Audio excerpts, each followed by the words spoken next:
A2 Lokesh అట, దుష్ప్రచార కుట్రదారు Chandrababu FIR నమోదు చేసిన సిఐడి. ల్యాండ్ టైటిలింగ్ యాక్ట్పై పథకం ప్రకారమే విష ప్రచారం, ఓటర్లను భయభ్రాంతులకు గురి చేసి ఎన్నికల లబ్ధికి కుతంత్రం, ఈసీ ఆదేశాలతో కేసు నమోదు చేసిన సిఐడి. నియమాలను ఉల్లంఘించినట్టు నిర్ధారణ, టీడీపీ కార్యాలయానికి నోటీసులు జారీ. నేడు విచారణకు హాజరు కావాలని ఆదేశం, చంద్రబాబు లోకేష్ను విచారించేందుకు సిద్ధం.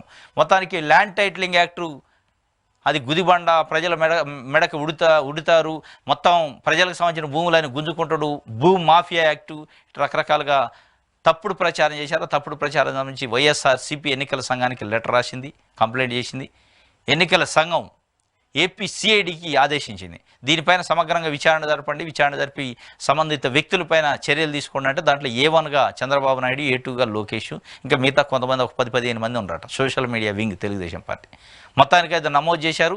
సిఐడి ఇన్వెస్టిగేషన్ చేస్తుంది, విచారణ చేసి ఈ దోషులు ఎవరైతే ఉన్నారో వాళ్ళని బయటపెట్టే పని చేస్తుంది. ఎందుకంటే మరీ అంత ఘోరంగా ప్రచారం చేశారు. మొత్తం అందరు భూములు ఎకరం లేదు, అర్ధ ఎకరం లేదు, 10 ఎకరాలు లేదు, 100 ఎకరాలు, అందరు ఏ రైతు ఉన్న భూములు మొత్తం జగన్మోహన్ రెడ్డి గుంజి పొట్టలో వేసుకుంటాడు, మింగుతాడు అన్నట్టు ఒక ప్రచారం చేశారు. మరి దారుణంగా అనమాట. భూ మాఫియా చేయడానికి, భూ కబ్జాలు చేయడానికి కూడా చట్టాలు చేస్తారు అనేది ఒక విచిత్రమైన పరిస్థితి అనమాట. వాళ్ళకి తెలుసు అది కాదు, ఉత్తదే.